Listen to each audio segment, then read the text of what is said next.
Hello dear viewers, welcome to doctor Madhu's physio classes. इस channel में मैं आपसे बात करती हूँ फिजियोथेरेपी के रिलेटेड बहुत सारे बेसिक टॉपिक्स के बारे में, और वो भी हिंदी में। तो अगर आप एक स्टूडेंट हैं जो फिजियोथेरेपी की पढ़ाई कर रहे हैं, आपके लिए ये चैनल काफ़ी यूज़फुल होने वाला है। आप मुझे अपने डाउट्स भी पूछ सकते हैं। मैं कोशिश करती हूँ कि ज़्यादा से ज़्यादा टॉपिक्स को इंक्लूड करूँ जो मेरे व्यूअर्स द्वारा पूछे गए हैं। तो आज का टॉपिक ऑफ डिस्कशन है entrapment neuropathies of the lower limb. पिछले वीडियो में मैंने आपसे बात की थी about the sciatic nerve and its entrapment. आज बात करने वाली हूँ टिबियल नर्व के बारे में, जो कि सायाटिक नर्व का ही एक ब्रांच है और ये डिस्टली डिसेंड होता है posterior compartment of lower leg में। आपने सोलियस, प्लांटरिस, गैस्ट्रोक्नीमियस मसल्स के बारे में तो सुना ही होगा। इन्हीं मसल्स के नीचे से ये टिबियल नर्व जाता है और जाकर पहुंचता है टार्सल टनल। टार्सल टनल बनता है superiorly by the flexor retinaculum और इसके आसपास के जो बोन्स होते हैं वो होते हैं कैल्केनियस, टैलस और मीडियल मैल्यूलस।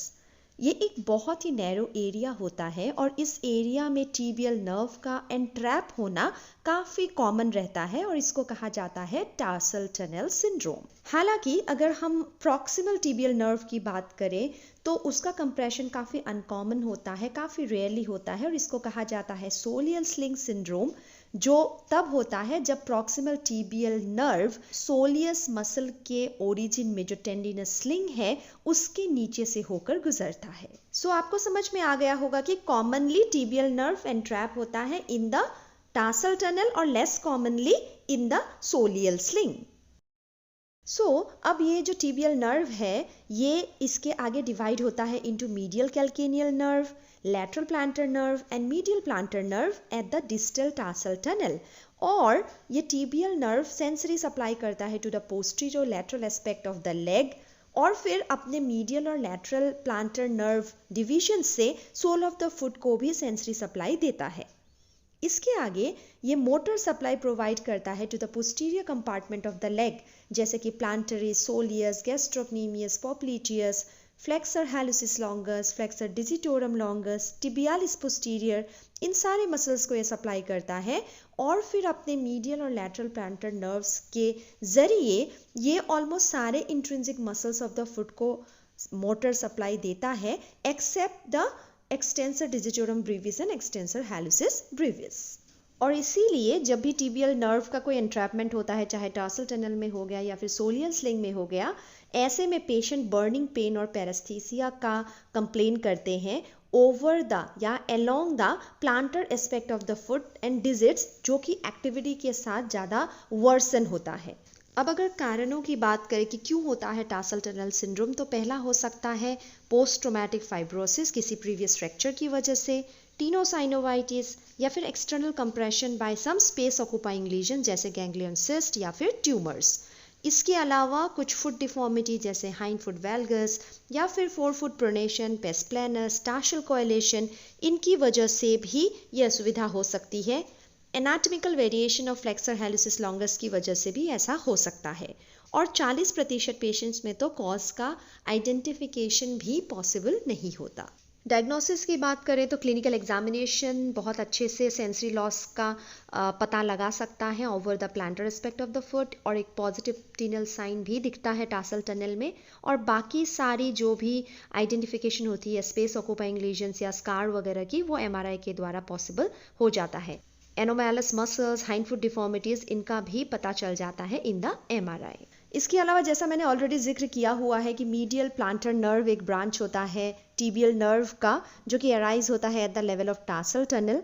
ये क्रॉस करता है मिडफुट को टेलोनेविकुलर जॉइंट के लेवल में through the deep fascia of abductor hallucis muscle और जाकर प्लांटर टनल में घुसता है और यहाँ पे ये सेंसरी सप्लाई करता है to the plantar surface of the medial 3.5 digits और मोटर सप्लाई करता है to abductor hallucis, flexor digitorum brevis, first lumbrical and flexor hallucis brevis. इस मीडियल प्लांटर नर्व का एंट्रैपमेंट हो सकता है टार्सल टनल में या फिर नॉट ऑफ हेनरी में। नॉट ऑफ हेनरी वो पॉइंट है जहाँ पे फ्लेक्सर हैलुसिस लॉन्गस और फ्लेक्सर डिजिटोरम लॉन्गस के टेंडेंस क्रॉस करते हैं, जो कि नेविकुलर ट्यूबरोसिटी और एब्डक्टर हैलुसिस के बीच में पड़ता है। ऊपर नेविकुलर ट्यूबरोसिटी होता है, नीचे एब्डक्टर हैलुसिस। अगर entrapment is not of Henry में हो गया, जो कि रनर्स में काफ़ी कॉमन है, इसे कहा जाता है जॉगर्स फुट। और कुछ और कारण भी हो सकते हैं कंप्रेशन के, जैसे कि मैंने पहले भी बताया है, स्पेस ऑक्यूपाइंग लीजन, टीनोसाइनोवाइटिस या फिर स्ट्रक्चरल फुट एबनॉर्मलिटीज। और ऐसे केसेस में पेशेंट टिपिकली प्रेजेंट करता है with heel and arch pain. और इसके साथ साथ एक पॉजिटिव टिनल साइन दिखता है over the medial arch just posterior to the navicular tuberosity. इसके अलावा अगर मीडियल प्लांटर नर्व का वो ब्रांच जो ग्रेट टो को सप्लाई करता है, उसका अगर कोई एंट्रैपमेंट या ट्रॉमा हुआ, तो ऐसे में एक बिनाइन एलार्जमेंट हो सकता है उस एरिया में, पेरिन्यूरल फाइब्रोसिस हो सकता है, जिसको कहा जाता है जॉपलिन्स न्यूरोमा। डायग्नोसिस की बात करें तो अल्ट्रासाउंड से tenosynovitis, bursitis, space occupying lesion, nerve injuries वगैरह दिख जाता है। और एमआरआई की मदद से जो भी स्पेस ऑक्यूपाइंग लीजन है या नॉट ऑफ हेनरी है, ये सब दिख जाता है। अब बात करते हैं लैटरल प्लांटर नर्व की, जो कि टिबियल नर्व से डिस्टल टासल टनल में राइज होता है और ये सेंसरी सप्लाई करता है to the lateral 1.5 digits and motor supply करता है to the abductor digiti minimi, flexor digiti minimi brevis and second to fourth lumbricals को, साथ ही एडक्टर हैलोसिस, क्वाड्रेटस प्लेंटी और डॉर्सल एंड प्लांटर इंटरोशाई को। इस नर्व का एंट्रैपमेंट हो सकता है टासल टनल में या फिर उसके आगे भी हो सकता है because of some space occupying lesion, tenosynovitis या fibrosis of the tarsal tunnel from prior injury. Symptom similar ही होते हैं, बस ये अभी प्रेजेंट होते हैं on the lateral 1/3 of the plantar aspect of the foot. Paraesthesia और नमनेस दिखता है और कभी कभार एबडक्टर डिजिटी मिनिमी की वीकनेस। इसी लैटरल प्लांटर नर्व का एक बहुत ही क्लिनिकली इंपॉर्टेंट ब्रांच होता है जिसको कहा जाता है इंफीरियर कैल्केनियल नर्व या बैक्स्टर्स नर्व। इस नर्व का एंट्रैपमेंट भी हो सकता है।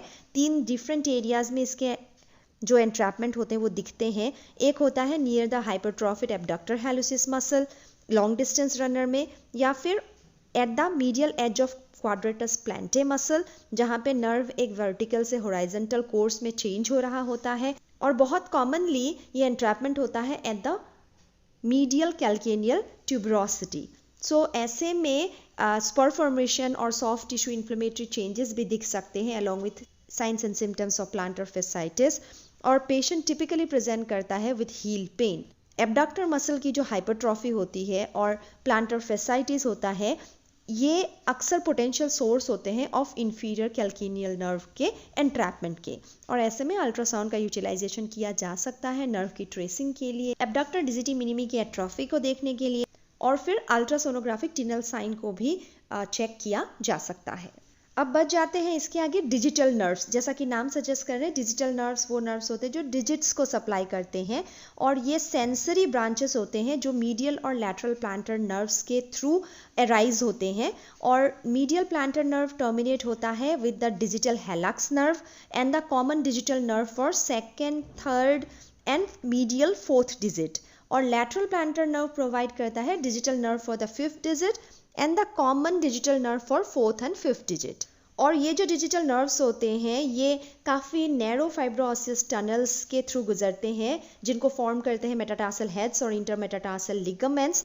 और ऐसे में इन जगहों पे इनकी एंट्रैपमेंट हो सकती है इंटरमेटाटार्सल स्पेस के अंदर between the metatarsal head plantar to the intermetatarsal ligaments. और इसकी वजह से पेरीन्यूरल फाइब्रोसिस हो सकता है एक डिजिटल नर्व का, जिसे कहा जाता है मॉर्टन्स न्यूरोमा, जो कि एक नॉन न्यूप्लास्टिक केस होता है।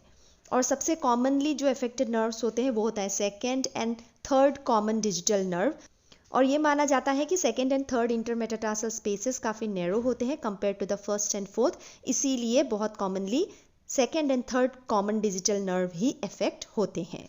और इनके कारण हो सकते हैं presence of hallux valgus deformity, longer 2nd and 3rd metatarsals, equinus contracture, tight calf muscle, या फिर हाई हील शूज़ पहनने की वजह से भी, क्योंकि पूरा बॉडी का वेट मेटाटार्सल हेड पे आ जाता है, इसकी वजह से भी इंटरडिजिटल न्यूरोपैथी होने के चांसेस रहते हैं।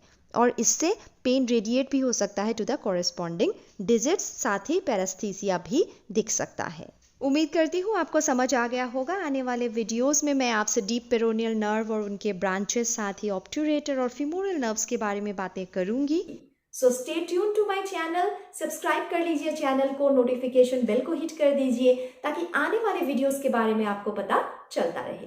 Thank you so much. See you again. Till then, study well.